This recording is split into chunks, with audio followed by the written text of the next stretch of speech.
of Pope Francis? Savio? Savio, if you're there with us?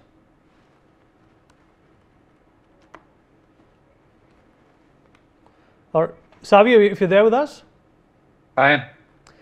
Savio, Pope Francis is no more. I framed a long question. Perhaps there was some glitch in my audio and you could not hear me.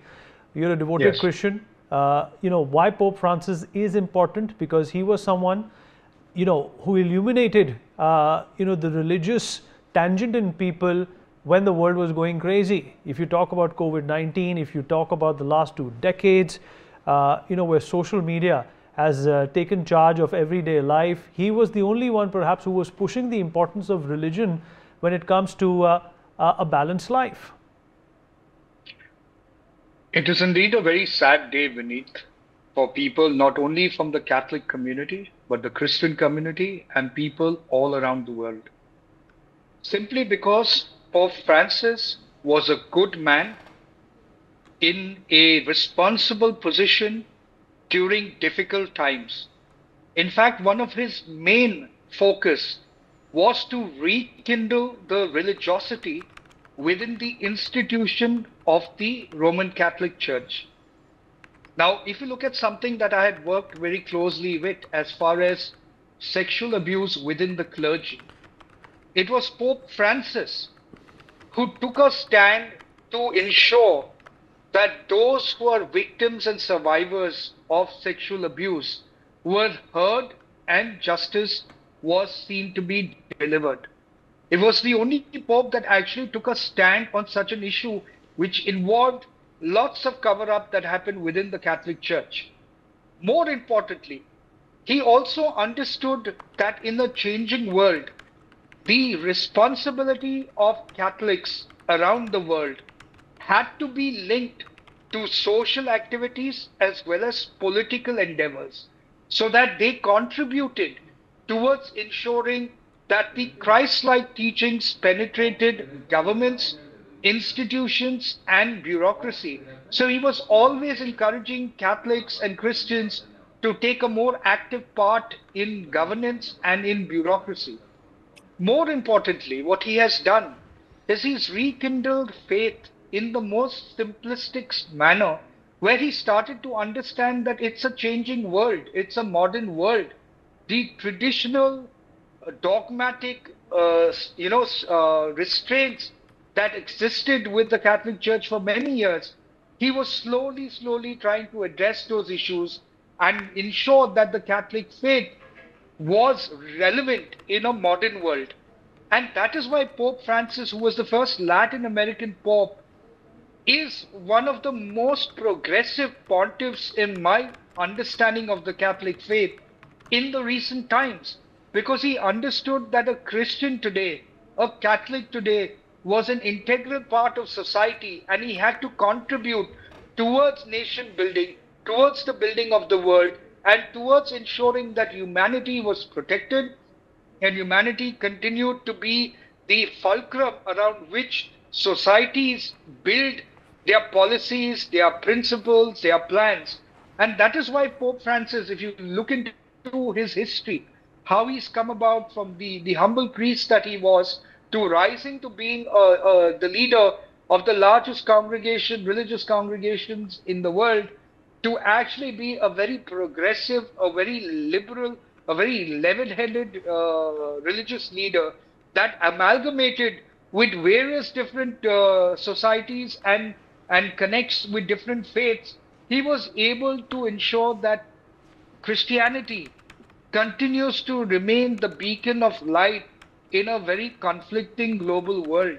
And he worked towards peace measures. He worked towards ensuring that people had a whole lot of belief in humanity, in working together, in cohesiveness. And it's a very sad day because he was one of the leaders, world leaders, though from a religious point of view, he was somebody that was able to understand the changing paradigms of society, the changing paradigms in the world today, and that at the crust of his belief was that humanity needs to be protected, humanness needs to continue to be the stronghold of every single human being. And that was the principles that Pope Francis worked around, Vineet. So indeed, for all Catholics, Christians, and people all around the world, it is indeed a very sad day. But I believe that Pope Francis has moved on and to a better life with God. And I pray for his soul, and I pray that he continues to pray for the people of the Christian faith as well as the world wherever he is today. All right. Let me also rope in Kevin Matthew Sunny into this. Kevin, if you can hear me, thank you for joining us. The legacy of Pope Francis, how will he be remembered? And what do you think, as a Pope, he's contributed towards in the last decade and a little over a decade that he was in charge of the church? See, basically, Pope Francis was a doyen, and he'll also. So one thing about people is like when people die, everybody has good things to speak about them. But Pope Francis, one thing that stands out is that even when he was alive, when he was at such a position, nobody had anything bad to speak about him, and his positions on a lot of things, on LGBT concerns, on death penalty, his efforts in bringing back diplomatic relations between US and Cuba, his contributions towards world peace, his lot of positions, his positions on saying that the church was wrong. It takes huge guts to do that. At his to be a pope and confess that the church has made mistakes. So he was a very tall figure, and the world is. He was a leader this world needed at this juncture.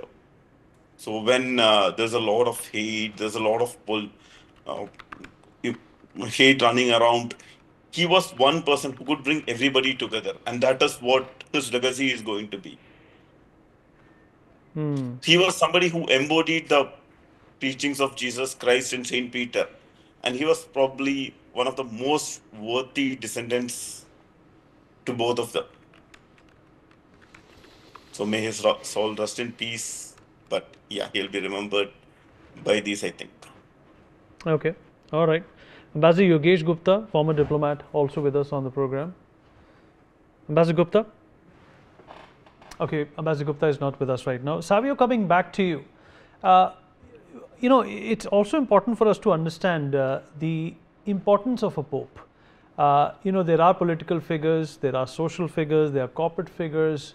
In your opinion, Mother Teresa had a role to play despite not having any official title. She did not have an office, she did not have a title. All she did was serve. And that's exactly the image that, to me, most of the popes have had as well. That they are people who are altruistic in nature and more or less survive for the betterment of humanity. And it's just not Christianity that needs to be, in fact, addressed by them. It's the entire human pool that a pope addresses. Do you think that this position, if we can call it that, is more relevant today? Or do you think over a period of time it has lost its sheen?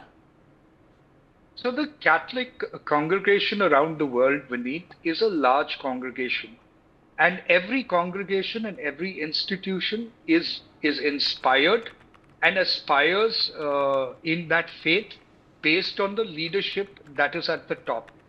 Now, Pope Francis came at a time when there was serious crisis as far as the Catholic Church is concerned, and a serious crisis on faith with many, many people within the Catholic communities, because there were several denominations that were emerging in the Christian faith.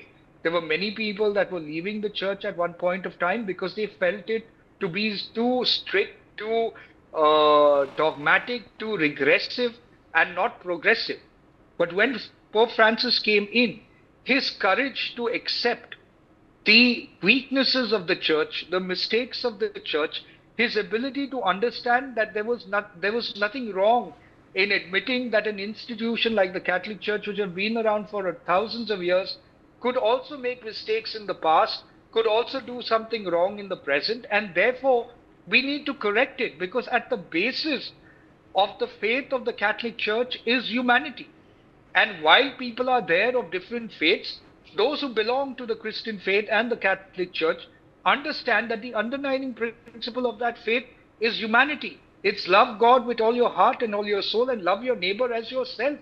You cannot love your neighbor until you love yourself, and you cannot love yourself until you love your neighbor. And loving God primarily, nobody has seen God. Nobody knows what God looks like. What you see are manifestations of God, and the manifestations of God is the people, the nature, the animals, the various people God puts in front of you. So Pope Francis, for example, on climate change and environment, was a very strong, fighter to ensure that we protected the environment. We got serious about climate change problems. He understood that, so he was progressive.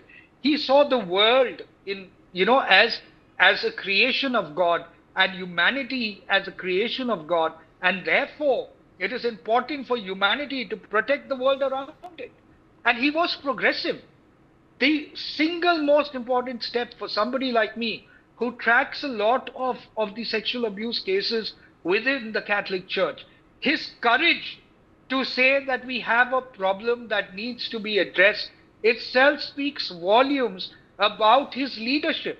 That he wanted to correct a wrong. He understood that there existed a wrong within the Catholic Church, and there was an imminent need to correct it, because you were destroying the lives of people who had faith in the leaders within the Catholic Church, who some of them turned out to be devils because of the acts and the evil acts that they committed. So you're looking at Pope Francis, who believed that world peace was something that he had to work towards, which is why he was constantly meeting with world leaders, constantly taking forward the need for world peace, that we have to live cohesively together. We have to understand each other's needs and wants and live together as a communion, as a society, basically. And that is what Pope Francis was all about. There were many things I disagreed with him in certain steps that he had taken and certain decisions. But I will certainly, as a Catholic, give him that due credit that he had the courage to at least start correcting the institutional wrongs that existed in the Catholic Church. He may have not succeeded as one would have wanted him to succeed, but the steps and the intent were in the right direction, and he had the courage to say that the Catholic Church was wrong in certain issues that the Catholic Church was wrong in. And I hope that that legacy of Pope Francis is taking forward with the next Pope that will be that will be elected in a few hours or a few days from now. Because that progressive Catholic Church is what the world requires at this point of time. It needs to be the beacon of light. There's a lot of history, questionable history of the Catholic Church that many people are aware of. But as we progress in the new world, in the modern world, where there is technology that is taking precedence, where there is AI, who most likely could become the new God as we go ahead, the reason to keeping that beacon of light of the Christian faith, which is love your neighbor as yourself and love God with all your heart, that principle is what Pope Francis stands for. And I feel extremely disheartened to know that he's moved on. He struggled with his illness. And maybe God had a better plan for him, and that's why God's taken him to be with him. And he's praying for all of us from wherever he is.